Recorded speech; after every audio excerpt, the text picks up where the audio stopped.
Hello and good evening, I'm Melisa Idris. And I'm Sharaad Kuttan. You're watching Consider This, the show where we want you to consider and then reconsider what you know of the news of the day.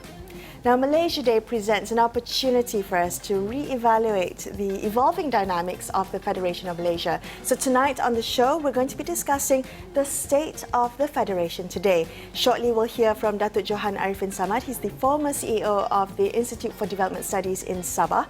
But first, in the studio with us, we have Tawfik Ismail. He's the founder of the Malaysia First movement and part of the G25 group. Tawfik, thank you so much for joining us on the show today. If I may add, Tawfik is also the eldest son of Malaysia's second Deputy Prime Minister, Tun Dr. Ismail Abdul Rahman. Happy Malaysia Day to you. Thank you. And I do want to begin with where your assessment is of the state of the Federation today. Where are we at in your mind? I think there's a lot of nation building to be done. I think there's a lot of integration that needs to be worked on between Sabah, Sarawak and Peninsular Malaysia. But Tawfik, but isn't that extraordinary when you think that we've had this 60 or so year journey, that we should still be in some ways talking about some very basic things about how we see ourselves as a community, as a political community. Does that surprise you? Yes, it is very surprising after so many years that we need to talk about how to get people together and how to build bridges between the three parts of Malaysia, because it is three parts. And it is also interesting that the awareness of each other is not as deep as it should be compared to, let's say, people within the United States. They know a bit more about what's happening in their own country with 52 states, but we have only three major parts. So where is that? What is that a failure of? Is that a failure of the education system, our history lessons, our history textbooks? Is it a failure of institutional memory? What is that? Well, I think the first disadvantage we have is distance, obviously, because it's closer for someone from Kuala Lumpur to fly to Medan or to Bangkok than it is for them to fly to Kuching or to Kota Kinabalu. Similarly, for someone from Sarawak, it will be faster for them to go to Singapore than it does for them to come to KL. But if I may just go on the same kind of example that you gave, America is a big country too, you know, geographically speaking. But in America, the difference is that the infrastructure for news and communication is already very sophisticated. So it's people-to-people contact, which is something which is lacking in this part of the world. Yeah, and I wondered to what extent, I mean, in America you could probably drive, using the highways, you could drive from coast to coast, and that's not quite true of the way the country is split, right, between East and West. I do want to ask you, though, the question of how politics has shaped that, and whether Malaya's dominance of the three parts, the peninsula's dominance, and then the dominance of kind of Malay politics, has also in many ways shaped the relationship between the three parts and the people of the three territories.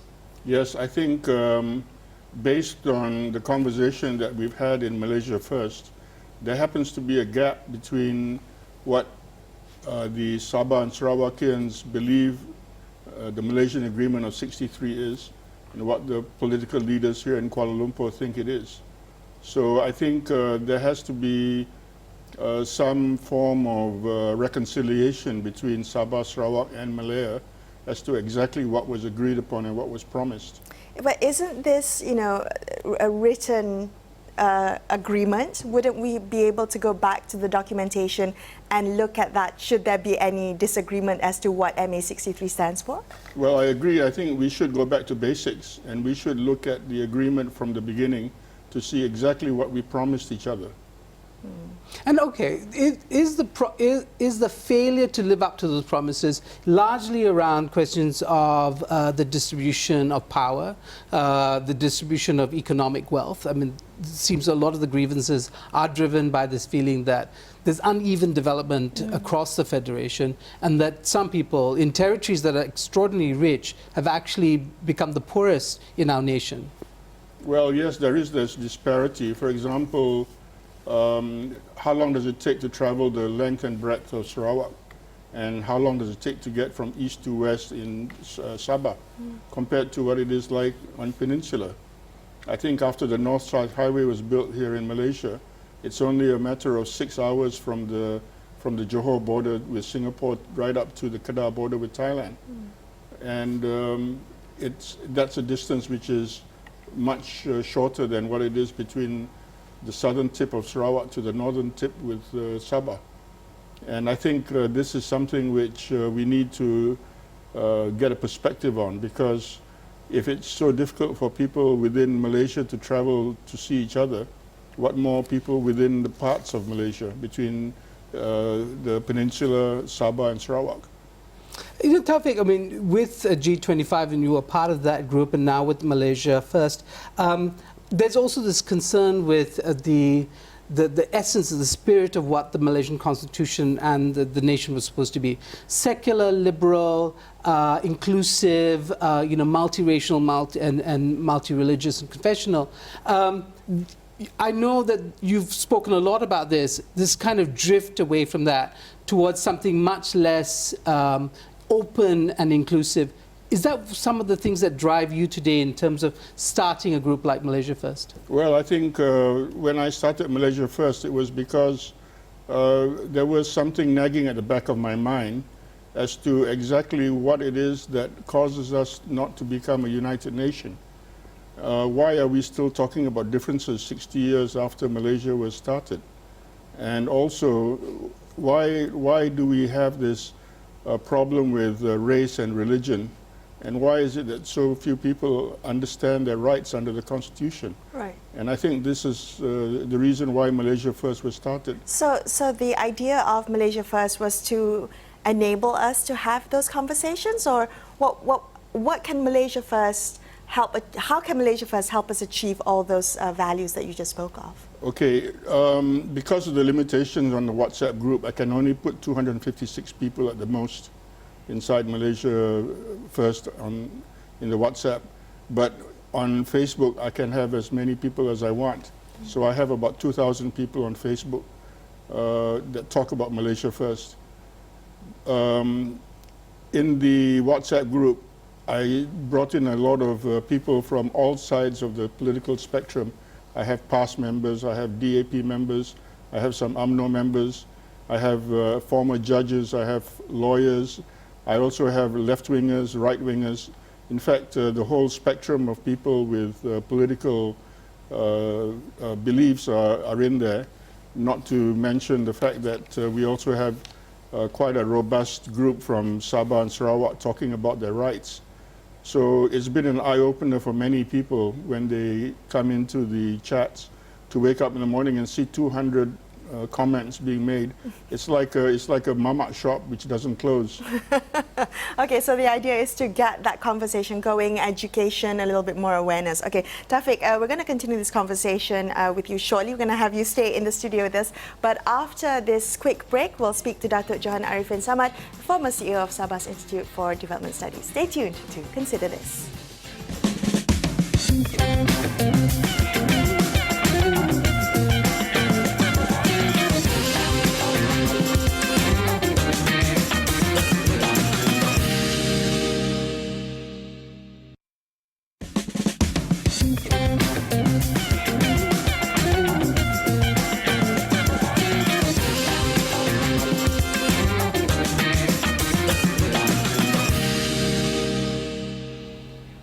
You're watching Consider This. I'm Melisa Idris. With me is Sharaad Kuttan.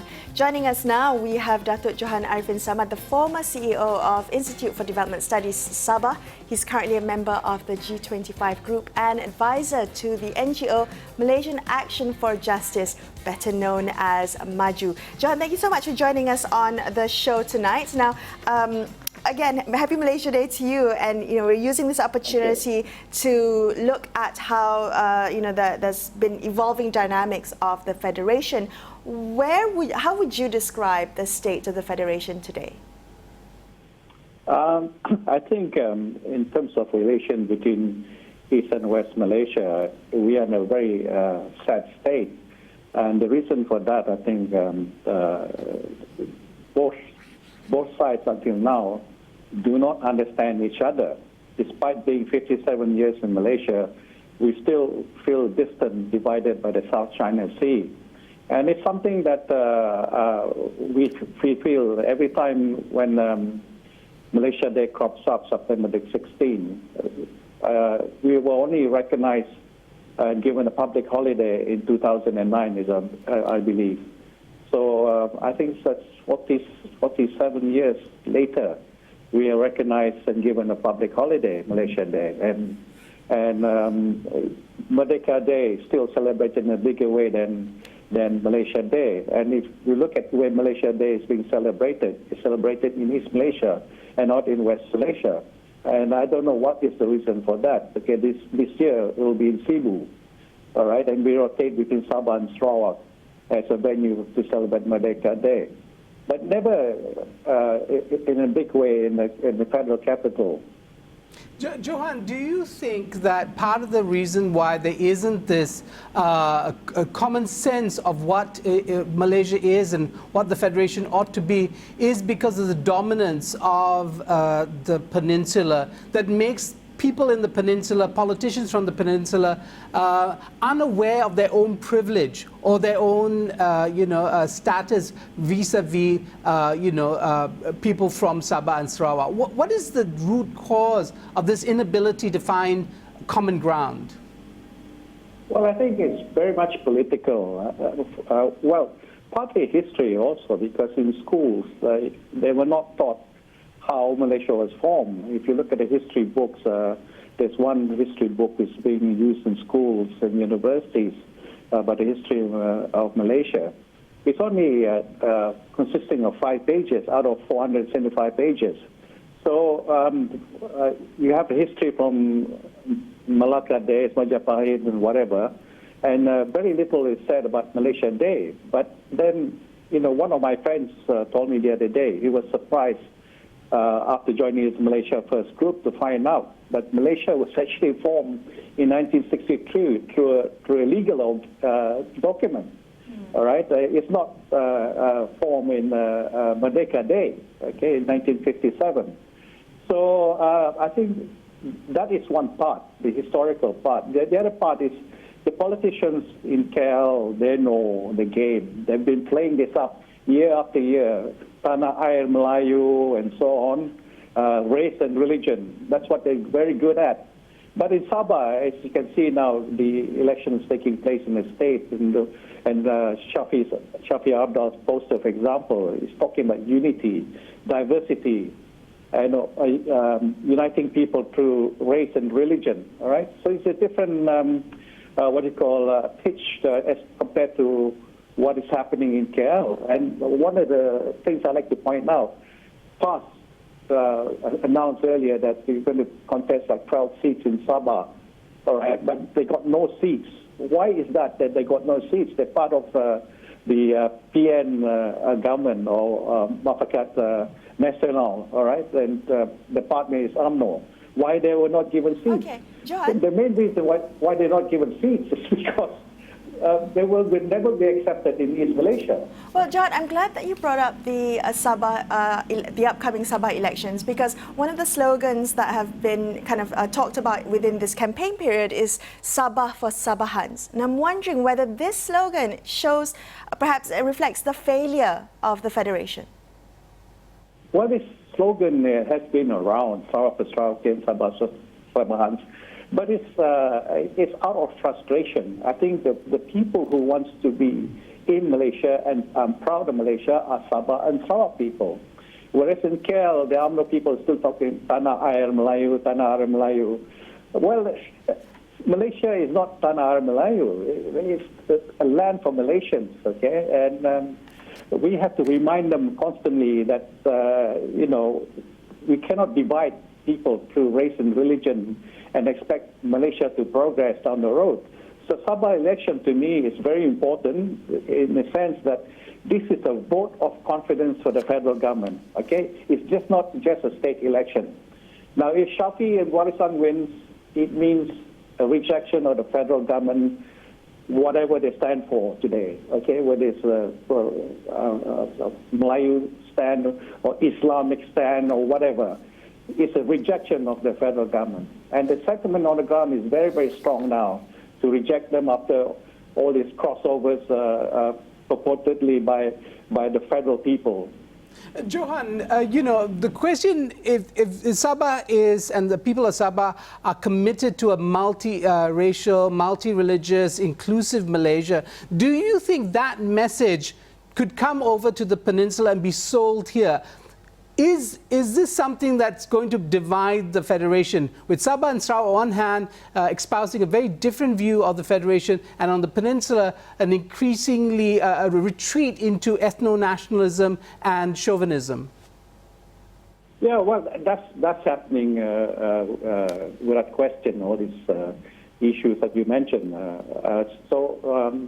Let me give you the global picture, okay, for what's going to happen. Now, if Warisan does well, it'll be a game changer. The next election is Sarawak election. Yes, must be carried out next year, as early as June. All right.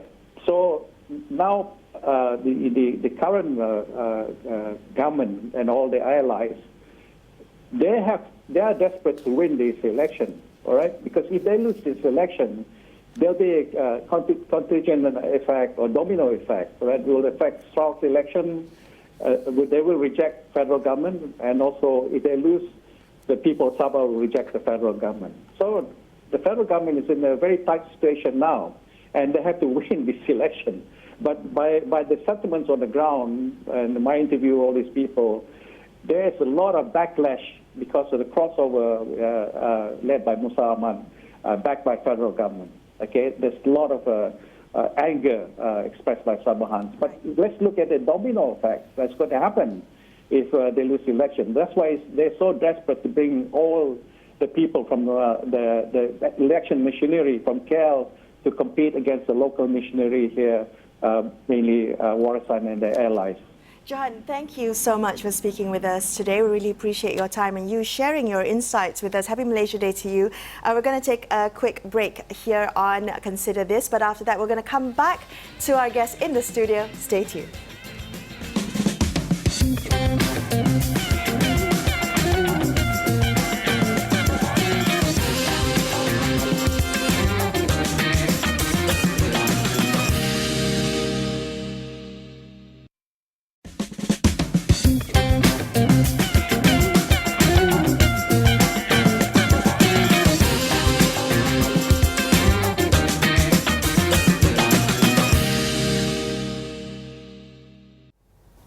Welcome back to Consider This with me, Melisa Idris Sharaad Kuttan. On this Malaysia Day special, let's continue our conversation about the evolving dynamics of the Federation of Malaysia. We're coming back to our guest in the studio tonight, Tawfik Ismail of the Malaysia First movement.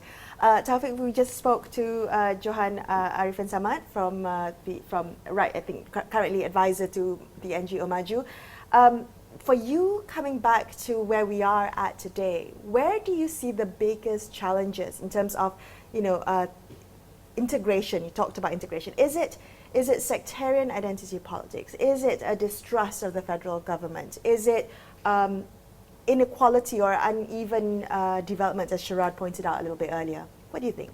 I think it's a little bit of all that you've mentioned, and also it's also the question of how do we communicate our ambitions for each other effectively? What is it that the Sabahans and the Sarawakians want out of a unified country compared to what the Malays in Malaysia, in Malaya, have been voicing out? You talked a lot about communicating our intentions, where we're coming from throughout this conversation, and I'm wondering whether that has been a conversation that we have been able to have as a country, as a federation, in any real meaningful kind of way. Yeah, I think it's something which we need to work on quite a bit, because when it comes to speaking to each other, very often I notice that it's all at cross purposes. Exactly. I wonder, in terms of leading a new conversation about Malaysia, and I know your group is kind of like civil society in action, isn't it? The chattering classes, G25 made up of veteran civil servants, and so on and so forth. I wonder if we need to cut the politicians out, because I'm not to jump on politicians. You used to be a politician yourself, I understand. Right. Yeah. But Are politicians really the source of our division? Or is it really embedded in our society? Are Malaysians themselves the ones who are suspicious, who are unhappy with each other? Where do you, and if this is a simple binary, but where would you place the blame? I would say that when it comes to the politics, every MP's constituency says something different at a local level than it does than what the MP says at a national level.